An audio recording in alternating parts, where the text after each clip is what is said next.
Assalamualaikum warahmatullahi wabarakatuh. Innal hamdalillah nahmaduhu wa nasta'inuhu wa nastaghfiruh wa na'udzu billahi min syururi anfusina wa min sayyiati a'malina. May yahdihillahu fahuwal muhtadi wa may yudlil falan tajida lahu waliyyan mursyida. Asyhadu an la ilaha illallah wahdahu la syarikalah wa asyhadu anna Muhammadan abduhu wa rasuluh alladzi la nabiyya ba'd. Allahumma sholli wa sallim ala nabiyyina Muhammad wa ala alihi wa sahbihi ajmain, amma ba'd. Para bapak yang dirahmati Allah Subhanahu wa taala, alhamdulillah wa syukurillah, kita panjatkan puji dan syukur kepada Allah Subhanahu wa taala. Malam hari ini kita bisa memulai kembali kajian setiap malam Ahad. Seharusnya yang terjadwal Ustadz Latif, tapi beliau sedang diuji oleh Allah, sedang sakit begitu ya. Semoga cepat disembuhkan dan diangkat penyakitnya oleh Allah. Hari ini kita akan mengkaji kembali kitab Bulughul Maram insyaallah ya. Mudah-mudahan mendapatkan ilmu yang bermanfaat insyaallah. Salawat dan salam semoga senantiasa terlimpah curahkan kepada habibina wa nabiyina Muhammad sallallahu alaihi wasallam. Mudah-mudahan di akhirat kelak kita termasuk umat Nabi yang berhak mendapatkan syafaat dari beliau. Amin. Hari ini kita akan membahas hadis nomor 253. Tapi memang suka berbeda setiap kitab itu. Mungkin juga 338 coba. Kita akan membahas hadis yang berkait doa setelah tasyahud, Pak. Bab sifatus salat, doa tasyahud. Nanti kalau sudah itu dilipat aja Pak, biar nanti mudah mencarinya ya. Tasyahud. Ada yang sudah ketemu Pak? Hadis tentang tasyahud.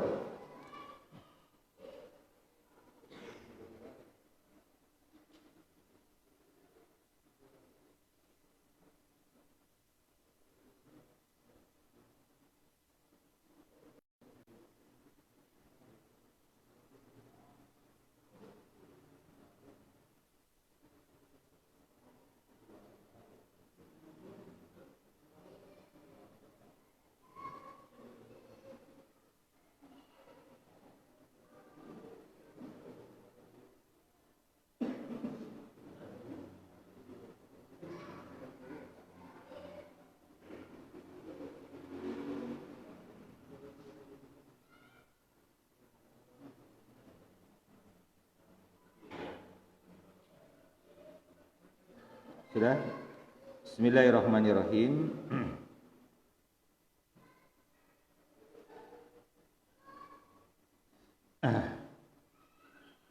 Wa an Abi Hurairah radhiyallahu anhu qala Rasulullah sallallahu alaihi wasallam, idza tasyahhada ahadukum, apabila salah seorang di antara kalian bertasyahud, berarti disebut di sini tasyahud akhir ya. Yang dimaksud adalah tasyahud akhir. Duduknya duduk tawarruk ya, begitu. Falyasta'idz billahi min arba'in. Maka hendaklah ia berlindung kepada Allah dari 4 perkara. Yaqulu, hendaklah dia berdoa, Allahumma ya Allah, inni a'udzubika, sesungguhnya aku berlindung kepadamu, min adabi jahannam, dari adab neraka jahannam, wa min adabil qabri, dari siksa kubur, wa min fitnatil mahya, dari fitnah kehidupan, wal mamat, dan fitnah kematian, wa min syarri, dan dari keburukan atau kejahatan, fitnah al-masihid dajjal, muttafaqun alaihi. Wa fi riwayatin lil muslimin, dalam riwayat Muslim disebutkan, idza faragha ahadukum, apabila selesai salah seorang dari kalian, minat tasyahudil akhir, dari tasyahud akhir ya. Doa ini sangat penting Bapak-bapak semuanya. Bahkan para salafus sholih itu kalau mengajarkan doa sholat, kemudian anaknya lupa berdoa ini di ujungnya, selalu menyuruh mereka untuk mengulangi sholat dari awal. Gitu. Walaupun memang sekali lagi ini doa ini bukan wajib, bukan rukun, bukan. Tapi saking pentingnya doa ini dibaca, maksudnya gitu. Saking pentingnya sehingga kalau anak-anak mereka kelupaan tidak membaca ketika belajar sholat, doa sholat, maka disuruh ngulang dari awal. Kenapa? Karena memang ini adalah fitnah yang paling ini adalah kita berlindung dari sumber segala masalah gitu ya. Dari malapetaka baik ketika hidup maupun ketika mati. Allahumma inni a'udzubika min adzabi jahannam. Ya Allah, aku berlindung kepadamu dari neraka jahannam, dari adab neraka jahannam. Pertanyaan menariknya begini, Pak. Mending selamat dari neraka atau mending masuk surga?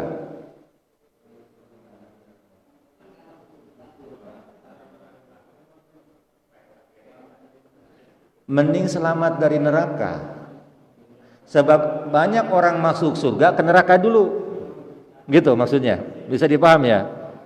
Ya. Ada orang yang masuk surga itu, bukan ada orang, kebanyakan orang masuk surga itu ke neraka dulu. Dibersihkan dulu. Nanti orang itu dimasukkan ke neraka, kemudian diangkat dari neraka, dimasukkan ke Nahrul Haya, dicuci, dibersihkan, lalu dimasukkan. Dan kita tahu orang yang terakhir masuk surga itu adalah orang yang terakhir diangkat dari neraka. Dia berdoa kepada Allah kan, ya Allah, nggak apa-apa, nggak masuk surga juga, tapi di pintu gerbangnya saja ya Allah. Oleh Allah itu sambil tersenyum, diangkatlah orang tersebut dari neraka, dicuci, tidak dimasukkan, disimpan di pintu gerbang surga, nggak masuk surga, Pak. Sampai Allah yang tahu berapa lama dia diam di situ, Pak. Kemudian berdoa kepada Allah, ya Allah, nggak apa-apa saya nggak dapat istana, yang penting bisa jalan-jalan di surga. Nggak ada yang lain yang kau minta, nggak ada, cukup itu aja ya Allah. Oleh Allah dimasukkan, Pak, ke surga, tapi dia nggak punya tempat tinggal. Keliling aja di surga terus sampai hanya Allah yang tahu berapa lama dia keliling-kelilingnya itu, sampai akhirnya dia memohon kepada Allah agar mendapatkan istana di surga. Ini yang terakhir, Bapak Ibu, Bapak semuanya. Berarti ada orang yang masuk surga itu ke neraka dulu, ada yang masuk surga tanpa kena. Makanya kenapa min adzabi jahannam, nah gitu, berlindung dari neraka jahanam, siksa neraka jahanam. Sebab kalau orang selamat dari neraka jahanam pasti ke surga. Tapi orang masuk ke surga belum tentu selamat dari adab gitu. Bisa saja dibersihkan dulu. Karena gini, setiap orang itu pasti ada kebaikannya, Pak. Kalau dia punya iman, kata Rasul kan udah jelas, Pak. Ya, man kana akan masuk surga man kana fi qalbihi mithqal dzarratin min iman. Akan masuk surga semua umatku yang di dalam hatinya ada sebiji sawi dari keimanan. Pasti semua masuk surga, pasti, Pak. Hanya persoalannya masuk surga langsung atau ke neraka dulu. Mending mana tadi? Selamat dari neraka gitu. Ya, makanya mintanya di sini tidak minta masuk surga, tapi selamat dari adab jahannam. Karena di akhirat itu pilihannya cuma dua, surga. Kalau selamat dari neraka jahanam berarti masuk surga. Tapi kalau masuk surga belum tentu tidak selamat dari neraka, gitu maksudnya. Ya. Makanya itu yang kita minta kepada Allah Subhanahu wa taala ya. Mudah-mudahan kita masuk surganya tanpa harus masuk neraka. Ya, amin. Makanya jangan lupa doanya nih. Wa min adzabil qabri, dan dari siksa kubur. Ya. Siksa kubur itu para ulama ada yang mengatakan mohon maaf, tidak ada adab kubur katanya ya. Sebab adab kubur itu belum juga dihisab tapi sudah diadab gitu katanya. Ya. Tapi pendapat mereka terbantahkan dengan doa ini. Karena Rasul berlindung dari adab kubur, dan adab kubur itu ke ruh dan ke badan menurut para ulama, Pak. Bagaimana? Wallahu a'lam bishawab. Penyebabnya apa paling banyak adab kubur itu? Satu, menyepelekan bersuci dari najis, ya. biasanya dari istinjanya tidak terlalu bersih gitu Pak. Mohon maaf kalau laki-laki mah buang langsung lebetkeun begitu ya.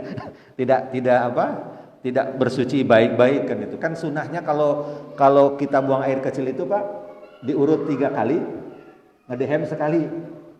Nah kalau sudah SOP-nya begitu mah kalau ada yang keluar nggak jadi masalah. Bisa dipaham? Ya. Jadi itu Pak Andri SOP-nya ya. Jadi SOP-nya itu lakukan gitu ya 3 kali ngedehem gitu. Nah supaya yang sisa-sisanya itu terbuang. Nah terkadang karena bertambah usia Pak Didin itu rada-rada klepnya rada tidak mantap gitu kan itu ya. Suka ada yang keluar perasaan sedikit. Nah kalau SOP-nya sudah selesai mah kita selamat dari azab kubur gitu. Yang kena azab kubur itu adalah apa? Yang tadi buang gitu, langsung masukkan kan itu, gitu. Nah yang begitu. Itu yang pertama. Yang kedua, yang kena azab kubur itu adalah orang yang suka menggadu domba, namimah. Itu penyebabnya, gitu ya. Tapi dosa-dosa yang lain bisa saja, cuma kata Rasulullah itu yang paling banyak. Orang dapat azab kubur itu dosa itu, begitu ya. Bagaimana azab kubur itu? Banyak hadis-hadis yang menjelaskan, diantaranya adalah ketika orang dimasukkan di kubur itu, azabnya itu adalah kalau bagi orang beriman itu ditampakkan neraka dulu, baru nanti ditampakkan surga. Jadi ini neraka, bayangkan orang ketika melihat neraka pasti gemetar, takut. Lalu kata Allah sudah menggantikan untukmu dengan ini, surga. Maka tenang kan, betul tidak? Ya. Tapi orang ahli neraka yang ditempatkan surga dulu, kemudian diperlihatkan apa? Neraka setelahnya. Bahkan kepada keluarga Fir'aun itu yu'raduna, ditampakkan itu neraka itu pagi dan sore hari, Pak. Ya. Sebagai azabnya. Riwayat yang lain disebutkan bahwa azab kubur itu adalah nanti ketika orang dimasukkan ke liang lahat, Pak, tiba-tiba akan muncul makhluk. Kalau orang soleh itu makhluk yang paling ganteng, paling cantik yang pernah dia temui dan paling wangi yang pernah dia cium, dan menemani perjalanannya di alam barzakh. Kalau dia ahli neraka, maka makhluk itu adalah makhluk yang paling bau dan yang paling menakutkan yang pernah dia ketemukan dalam hidupnya, dan itu menemaninya sampai nanti hari kiamat, dalam barzakh sampai hari kiamat gitu. Dan nanti dibangkitkan dari kuburnya masing-masing. Ada juga yang mengatakan bahwa ketika orang masuk ke liang lahat itu, dalam hadis itu adalah maka menyempit begitu ya, dari atas, dari kiri, dari kanan, dari bawah begitu. Bagi kita yang penting bahwa azab kubur itu ada, makanya kita berlindung kepada Allah dari azab ini begitu. Min azabil qabri. Makanya dulu Rasulullah SAW pernah lewat Pak ke kuburan, tiba-tiba keledai beliau itu bereaksi.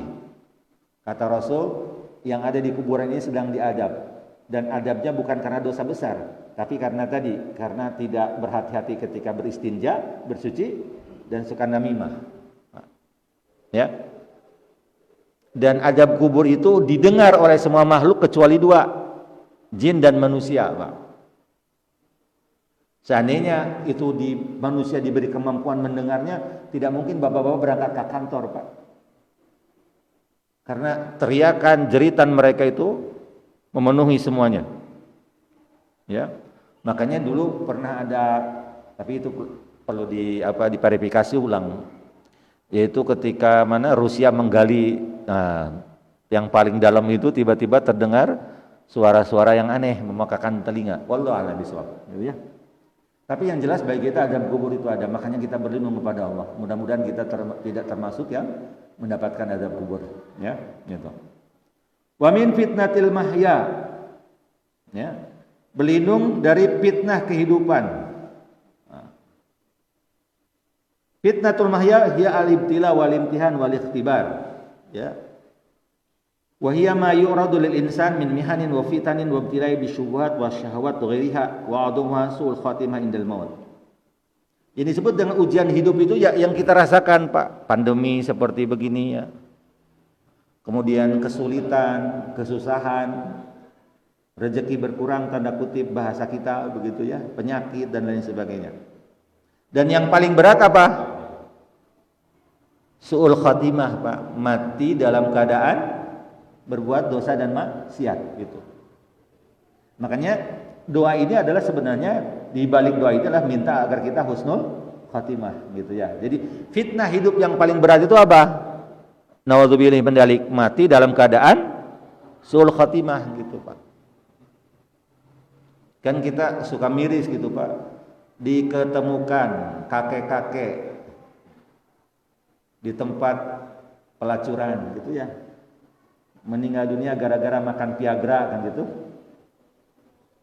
Judul beritanya kan gitu, Pak. Naudzubillah min dzalik. Tapi kita ngelihat berita yang lain. Ada imam sholat id meninggal dunia ketika sedang ngasih khutbah, betul?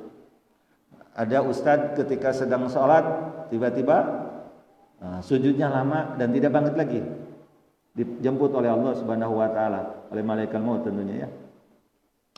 Nah, makanya kita bermohon kepada Allah dijauhkan dari fitnah kehidupannya, itu apa? Su'ul khatimah. Ya, kita ingin meninggal itu dalam keadaan husnul khatimah. Wa min fitnatil mamat. Fitnah kematian. Fitnah kematian yaitu yang paling berat apa? Imma an takunal fitnah inda mautihi, baik ketika matinya dibikin susah gitu Bapak semuanya ya. Karena kematian itu lebih sakit dibanding dengan 70 tusukan pedang kata Rasulullah itu. Ya. Atau kata para ulama, wa imma an takuna fi qabrihi, atau di kuburannya. Innakum tubtanuna fi kuburikum misla aw qariban min fitnatid dajjal.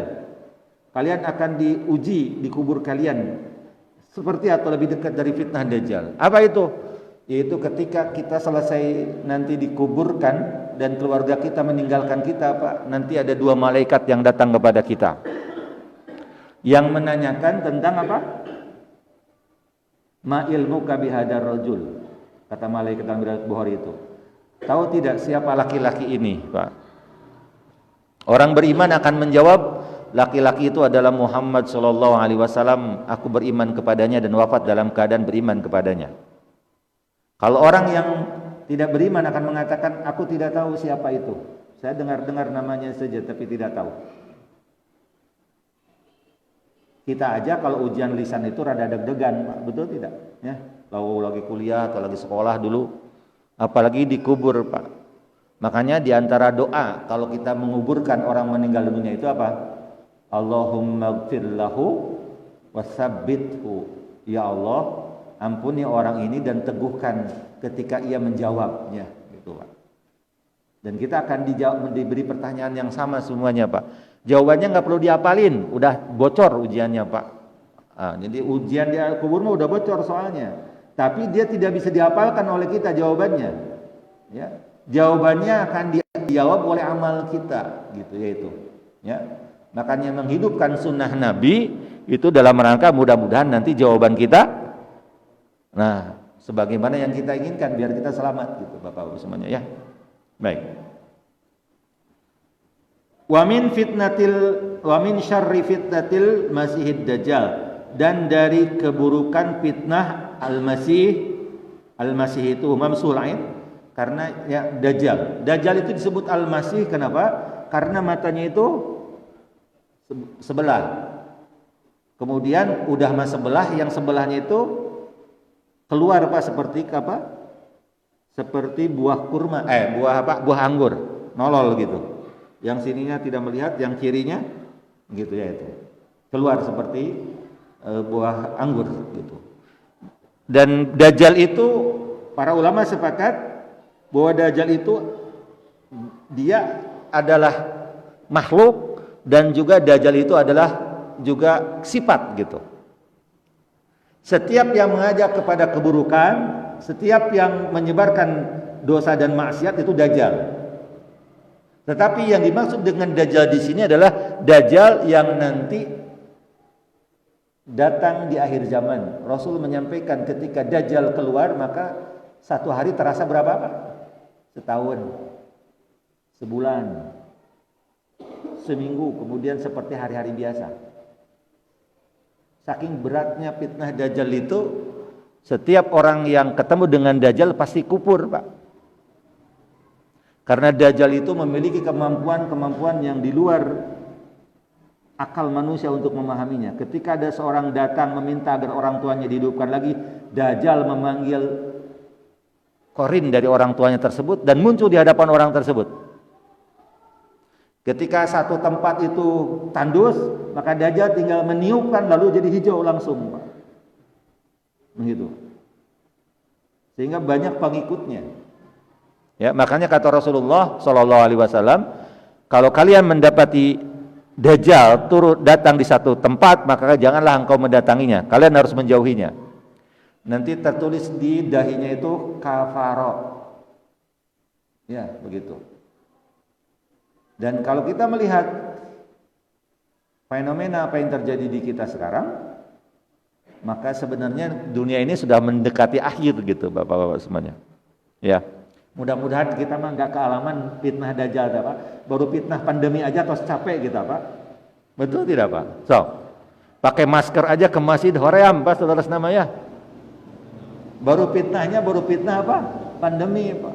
Coba fitnah Dajjal. Makanya kenapa Rasulullah SAW mengajar kita berlindung itu karena saking takutnya. Para sahabat dulu, Pak, zaman Nabi saja ketika Rasul menyampaikan fitnah Dajjal itu nggak pada tidur malamnya, Pak. Takut besoknya keluar Dajjal teh. Ya, saking beratnya ujian yang akan datang begitu dari Dajjal ini. Ya. Terkadang di kita makan Dajjal itu suka diheureuikeun gitu, Pak. Itu nggak boleh ya. Loba Dajjal usah deui mah. Dada dan bujal di mana-mana nggak boleh itu teh, Pak. Jadi kalau kita memaknainya dengan bahasa heureuy, kita teh berarti menganggap tidak yakin dengan kemunculannya. Padahal kemunculannya itu adalah sesuatu yang pasti karena Rasul berlindung yang meminta perlindungan kepada Allah dari fitnah Dajjal gitu. Bahkan Rasul menjelaskan nanti Dajjal itu akan mendatangi setiap kota, Pak. Di seluruh dunia itu dia datangi. Ya. Kemudian dia nanti dua kota yang tidak akan dimasukinya adalah apa? Mekah dan Madinah, Pak. Yang tidak akan dimasukinya kan dijaga oleh malaikat. Dan Bapak tahu tidak? Di Madinah itu sudah ada, Pak, istananya dibangun oleh Raja Arab. Dan istananya putih seperti yang disebutkan oleh Nabi. Jadi rajanya bikin istana, nggak ngeh bahwa itu adalah sudah disabdakan oleh Rasulullah, dia bikin di situ, Pak. Istananya itu dan dikosongkan istananya, Pak. Dan nanti Dajjal akan terbunuh di Babul Lut ya, di sekarang di pintu di mana? Yang Bapak-bapak kalau lihat sekarang Masjidil Aqsa ada pintunya besar di situ. Ya, nanti dibunuhnya oleh siapa? Oleh Nabi Isa alaihissalam. Ya, itu. Makanya berlindung kepada Allah ya dari fitnah Dajjal ini. Makanya jangan sampai lupa mau sholat wajib, mau sholat sunnah, tahiyat akhir mah memohon kepada Allah dari ini perlindungan dari berapa? 1, 2, 3, 4, 5 ya, atau 4 kalau disinggalkan karena hidup dan mati disebutkan dalam satu ini kalimat ya, satu jumlah. Itu doa yang pertama. Doa yang kedua, An Abi Bakrin Siddiq radhiyallahu anhu. Dari Abu Bakar. Ini hadis yang unik karena Abu Bakar jarang meriwayatkan hadis, Pak. Ya. Qala li Rasulillah sallallahu alaihi wasallam, beliau meminta kepada Rasul, alimni duaan, ajarkan kepadaku ya Rasulullah satu doa, ad'u bihi fi salati. Aku akan membacakannya ketika aku sedang salat. Qala, Nabi menjawab, kul, katakanlah, Allahumma ya Allah, inni dolamtu nafsi dzulman katsira. Sesungguhnya aku telah banyak menzalimi diriku ya Allah dengan dolim yang sangat banyak sekali. Wala yaghfiru dzunuba illa anta, dan tidak ada yang bisa mengampuni dosa-dosaku kecuali Engkau ya Allah. faghfirli, ampunilah aku, maghfiratan min indika, dengan pengampunan darimu ya Allah, warhamni, dan kasihnilah aku ya Allah, innaka antal ghafurur rahim, karena engkau maha pengampun lagi maha penyayang. Nah, gitu. Ini doanya Pak, doa yang kedua ya. Jadi harus dihafal doanya ya. Nanti diuji. Allahumma inni dzalamtu nafsi dzulman katsira wa la yaghfiru dzunuba illa anta faghfirli maghfiratan min indika warhamni innaka antal ghafurur rahim. Ya. Hadisnya Bukhari Muslim sahih Pak ya. Karena memang satu yang sering diabaikan oleh manusia itu adalah Allah tahu Pak dosa dan kesalahan yang kita lakukan. Maka daripada kita pura-pura tidak tahu pada Allah tahu, mending kita ngaku aja kepada Allah, makin gitu. Karena ketika orang mengakui dosa dan kesalahannya akan lebih mudah diampuni dosanya, seperti bapak kita Nabi Adam. Apa doanya? Rabbana dzalamna anfusana wa illam taghfir lana wa tarhamna lanakunanna minal khasirin. Itu ya. Sama ini juga intinya di situ ada pengakuan dosa. Ya, kalau kita ngakui dosa kita di hadapan Allah Subhanahu Wa Taala, maka mudah-mudahan dengan demikian dosa kita akan lebih mudah, lebih cepat diampuninya oleh Allah. Makanya dzalamtu nafsi dzulman katsira, kan gitu. Ya Allah, aku zalim, ada diriku itu zalim yang sangat banyak sekali ya Allah. Gitu ya.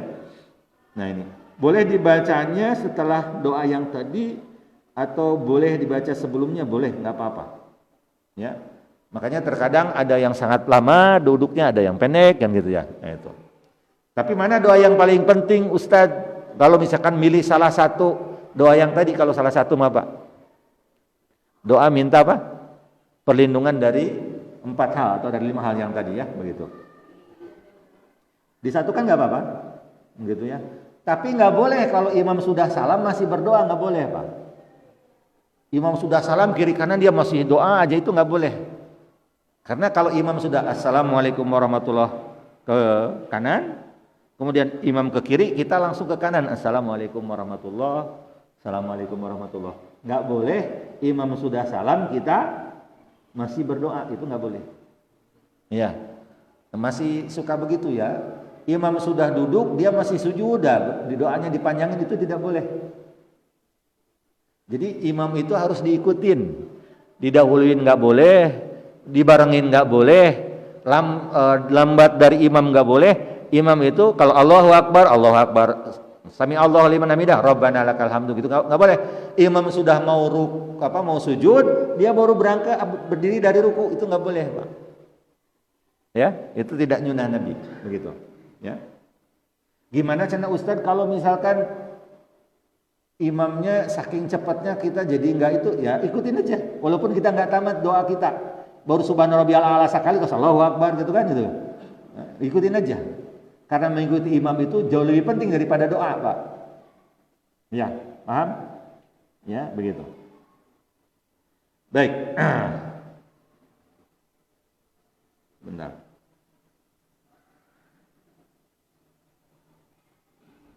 Nah, menurut Syekh Basram disebutkan di sini, ya,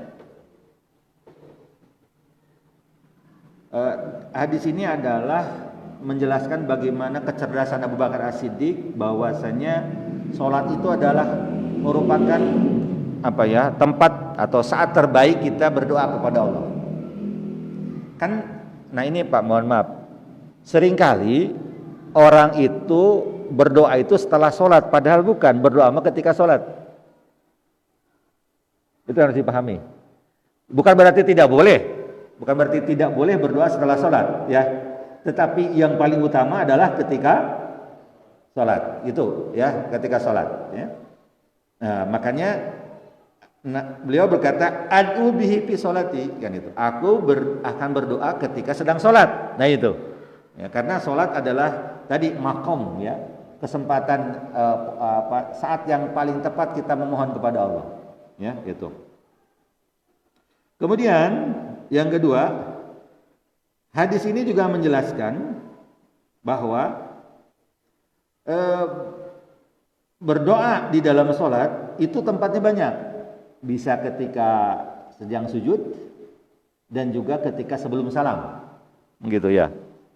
Kalau yang tempat yang lain kan mungkin ada doa-doa dari Rasulullah SAW gitu ya itu. Nah, ketika sedang sujud berdoa, silahkan berdoa apapun. Ustaz, boleh nggak doa ini dibaca ketika sedang sujud? Boleh saja, nggak jadi masalah. Yang doa dari siapa? Dari Abu Bakar As-Siddiq ini. Nah, gitu ya. Nah. Jadi doa ini dibaca ketika sedang sujud boleh. Atau ketika dibaca tahiyat akhir juga boleh. Karena di dalam hadis Rasul menyampaikan fal yakhtar minad du'a ma syaa. Ketika kalian selesai dari tasyahud akhir, maka pilih doa yang kalian kehendaki, mana saja boleh. Nah, tapi yang pokok mana tadi? Yang minta perlindungan itu. Dan nanti juga riwayatnya ada yang lain ya. Yang satu lagi doanya adalah Allahumma inni a'udzubika minal ma'tsami wal maghram. Ditambah oleh Rasul itu adalah minta perlindungan dari apa? Dari banyak hutang dan dari banyak dosa. Gitu ya itu. Kemudian tadi Ustaz sudah jelaskan, hadis ini juga menjelaskan bahwa pengakuan hamba akan dosanya baik karena melaksanakan dosa dan maksiat atau meninggalkan yang diperintahkan itu merupakan hal yang diperintahkan gitu ya. Kemudian hadis ini juga menyampaikan kepada kita bahwa kalau kita berdoa kepada Allah gunakan Asmaul Husna. Makanya di ujungnya innaka antal ghafurur rahim gitu ya. Jadi Asmaul Husna dipakai. Begitu ya itu. Nah, itu doanya. Lanjut. Nah, sekarang salamnya bagaimana?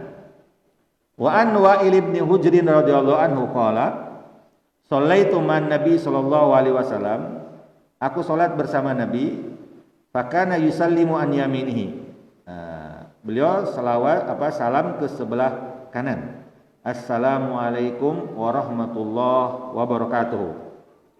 Wa an shimalihi, dan dari kiri assalamualaikum warahmatullahi wabarakatuh. Ya. Hadis riwayat Abu Daud, gitu ya.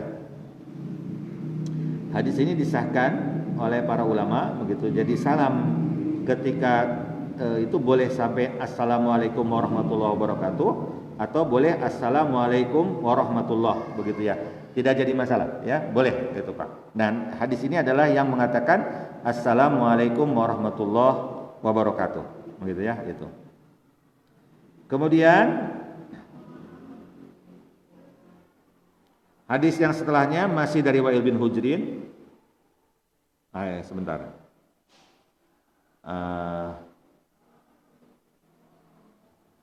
Betul ya, masih diulang hadisnya 2 kali. Sholaitu ma'an sallam fakana yusallimu an yamini assalamualaikum warahmatullahi. Baik, itu jadi salamnya begitu. Boleh pakai assalamualaikum warahmatullahi atau wa assalamualaikum warahmatullahi wabarakatuh. Boleh Pak ya. Dan Rasulullah SAW salam itu adalah apa? Jadi salamnya melihat 180 derajat gitu Pak, ya. Jadi tidak boleh salamnya gini, assalamualaikum, waalaikum, nggak boleh. Jadi assalamualaikum warahmatullahi, assalamualaikum warahmatullahi. Jadi 360 derajat. Kita lihat ya ke belakang, ke kiri dan ke kanannya, begitu ya itu. Dan salam ketika mengakhiri sholat itu tidak perlu dijawab ya. Tidak boleh assalamualaikum warahmatullahi wabarakatuh, waalaikumsalam, enggak ya, karena ini mah tawakuf ya, tauqifi istilah fikihnya ya, ngikutin bagaimana Nabi ya, begitu ya.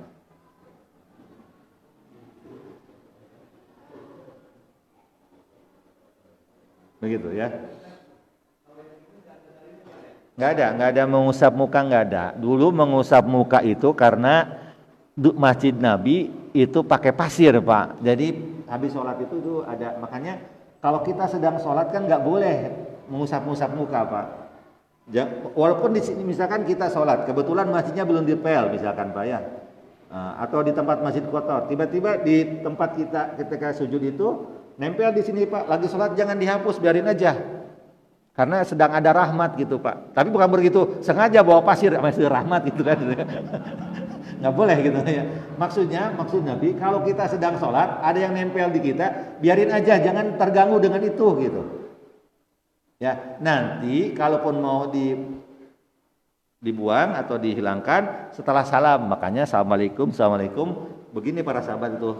Karena pasti kotor ininya Pak, nempel gitu. Itu ya itu. Jadi tidak harus mengusap muka. Kalau memang butuh silahkan, kalau tidak perlu, maksudnya gitu. Ya, kalau perlu ada yang kotor mah enggak kan gitu ya. Itu. Kalau enggak perlu. Karena tidak demikian ya, mengajarkan yang Rasul ajarkan kepada kita. Baik. Dan Rasulullah SAW biasanya sehabis sholat itu langsung istighfar. Astagfirullah, Allahumma antas salam wa minkas salam, tabarakta yadal jalali wal ikram. Itu aja. Lalu Rasul berzikir setelah itu ya. Nah, baik, zikirnya apa? Nah, kita lanjutkan zikirnya Pak. Wa anil Mughirah bin Syu'bah anna Nabi sallallahu alaihi wasallam kana yaqulu fi duburi kulli salatin maktubah. Rasul membaca setiap selesai salat wajib, la ilaha illallah wahdahu la syarikalah, lahul mulku wa lahul hamdu wa huwa ala kulli syai'in qadir. Allahumma la mani'a lima a'taita wa la mu'ti'a lima mana'ta wa la yanfa'u dzal jaddi minkal jaddu. Nah, apa? Ya. La ilaha illallah, tiada Tuhan selain Allah, wahdahu yang esa, la syarikalah, tidak ada sekutu baginya, lahu miliknya, al mulku semua kerajaan, walul hamdu dan miliknya alhamdu segala pujian, wa huwa ala kulli syai'in qadir dan dia maha kuasa atas segala sesuatu. Allahumma ya Allah la mani'a, tidak ada yang bisa menahan lima a'taita atas apa yang kau berikan, wala mu'tiya dan tidak ada yang bisa memberi lima mana'ta atas apa yang kau halangi. Wala yanfa'u dzal jaddi minkal jadd, serta tidak akan bermanfaat kepada orang yang kaya akan kekayaannya dari azabmu. Jadi doa ini mengajarkan ketenangan sebenarnya Pak, bukan doa zikir ya ini maksudnya ya. Allahumma ya Allah la mani'a lima a'taita, tidak ada yang bisa menahan kalau engkau beri Pak. Jadi kita nggak perlu keki sama orang, karena kalau itu rezeki orang emang rezekinya, bukan rezeki kita gitu.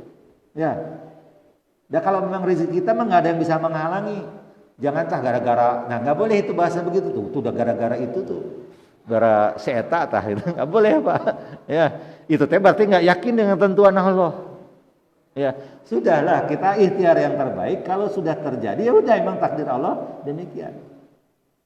Sebab apa yang menjadi milik kita nggak akan pernah luput Pak. Apa yang bukan bagian kita nggak akan pernah kita dapatkan walaupun usaha kita maksimal gitu aja. Makanya kenapa doa ini dibaca supaya tenang menjalani hidup teh begitu, nggak perlu mikirin yang tidak gitu, ya, nggak perlu mikirin sesuatu yang mohon maaf bukan hak kita, bukan milik kita, sudah dan kita mah yakin semuanya juga diatur oleh Allah. Allahumma la mani'a lima a'taita wa la yanfa'u dzal jaddi minkal jadd. Dan kedudukan, jabatan, harta apapun tidak akan ada manfaatnya Pak di hadapan Allah Pak. Ketika ada orang yang harus diazab oleh Allah, ya udah nggak ada manfaat itu, jabatan, harta dan lain sebagainya nggak ada. Makanya bagi kita jangan terkecoh gitu. Ya, bagi kita adalah yang penting Allah ridho, yang penting yang kita lakukan Allah menerima gitu ya. Kita bisa lebih dekat dengan Allah itu yang lebih baik gitu.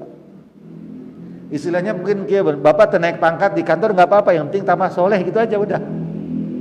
Ya, daripada naik pangkat tapi tidak soleh. Sebab pangkat setinggi apapun tidak ada manfaatnya di hadapan Allah kalau tidak menjadikan diri kita tambah soleh gitu aja. Harta kita mungkin setiap orang pasti berharap yang namanya penghasilan gaji apapunnya besar, tetapi gaji besar apapun yang banyak tidak ada manfaatnya di hadapan Allah, tidak bisa menyelamatkan kita. Ya, yang bisa menyelamatkan kita adalah kedekatan kita kepada Allah gitu. Sehingga nanti parameternya itu gitu Pak. Yang penting mah bisa sholat berjamaah tepat waktu, bisa khusyuk. Nah itu yang kita cari gitu Pak. Ya, jangan sampai mengorbankan kedekatan dengan Allah demi mendapatkan dunia. Nah itu yang rugi mah gitu. Sebab dunia mah tidak akan pernah bisa menyelamatkan kita. Tapi amal soleh yang kita lakukan itulah yang akan menjadi penyelamat kita ketika nanti kita dihisab oleh Allah Subhanahu wa taala, ya. Gitu. Makanya doanya ini, ya. Yang kita baca ba'da salat, ya. Duburi kulli salatin. Yang selanjutnya, doa selanjutnya. Nah, makanya tadi kata Ustaz bukan berarti salah Pak doa setelah salat itu, tapi jangan sampai air sholat tengah doa, salah sholat berdoa gitu maksudnya, ya bisa dipaham gitu ya. Bukan berarti berdoa salah sholat salah, bukan. Tapi ketika sholat juga berdoa, salah sholat berdoa gitu yang lebih tepat begitu ya. Nah doanya apa? Anna Rasulullah SAW kana yata'awwadu bihinna dubura sholat. Rasul biasa berta'awud minta perlindungan ketika selesai sholat. Allahumma inni a'udzubika minal bukhli. Ya Allah, aku berlindung kepadamu dari kikir. Nah, kikir ya. Karena kikir itu kan orang kikir kenapa? Karena takut hartanya nggak cukup. Iya, takut kurang, makanya kikir. Makanya kita berlindung kepada Allah dari sifat kikir.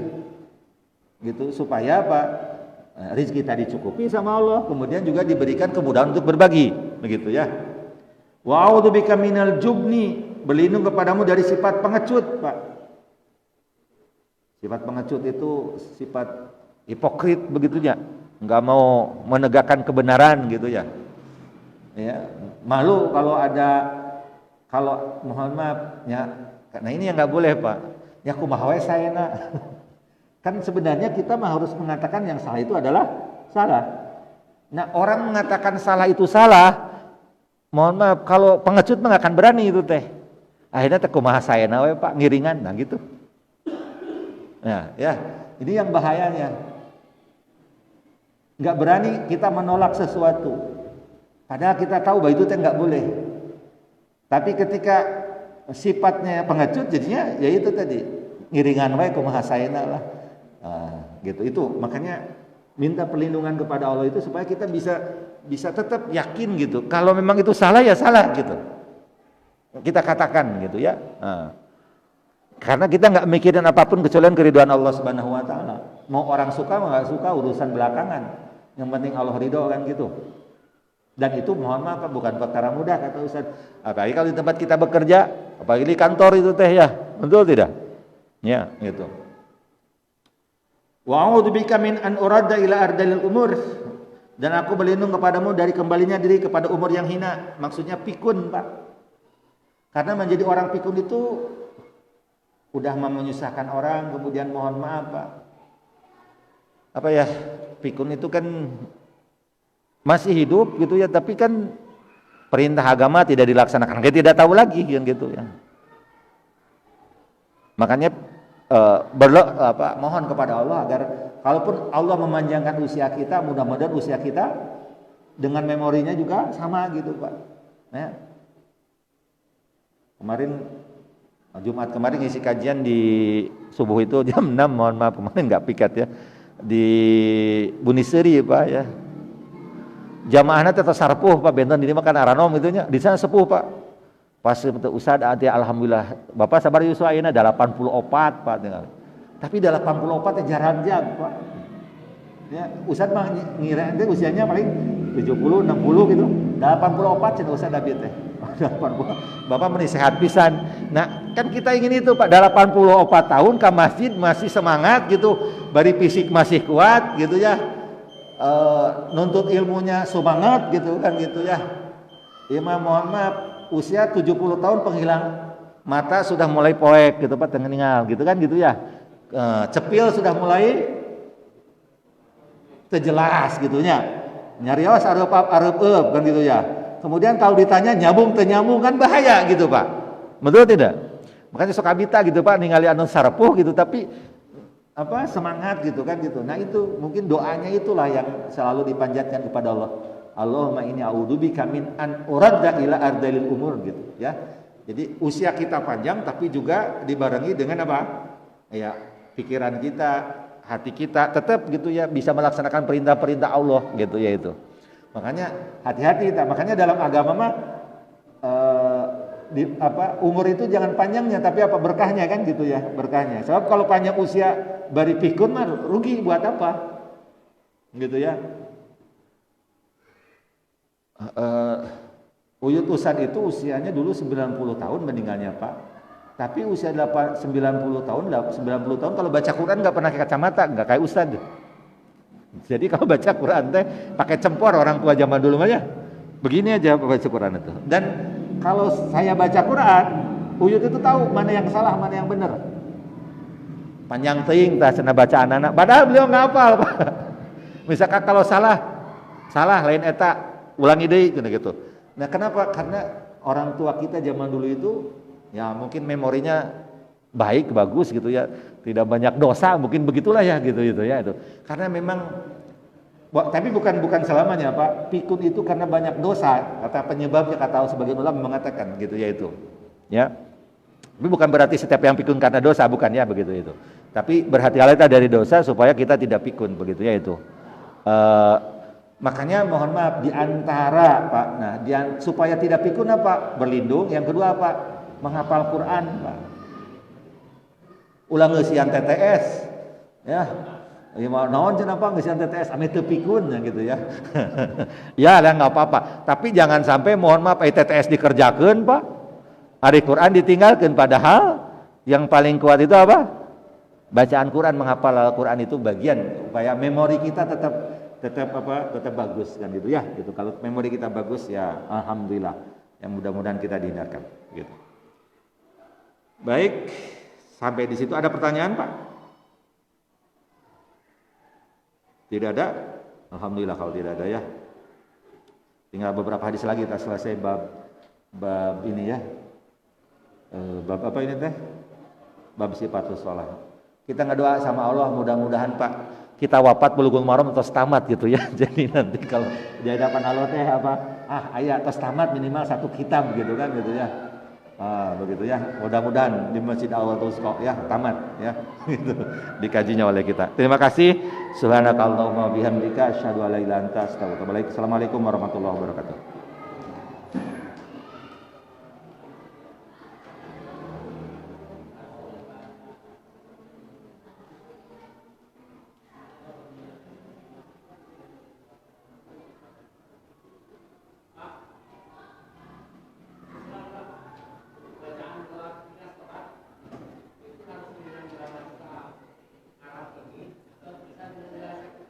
Apa bacaan sholat? Harus kalau bacaan sholat seperti doa mah ya.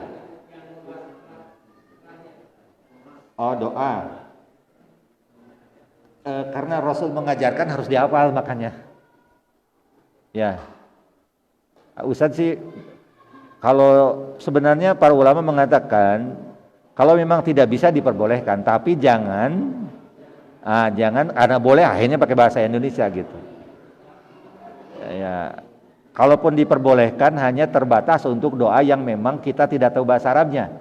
Kalau doa udah ada bahasa Arabnya diajarkan Rasul, maka belajarlah untuk menghafalkannya gitu Mas. Ya, walaupun bertahap gitu apa ya gitu. Begitu.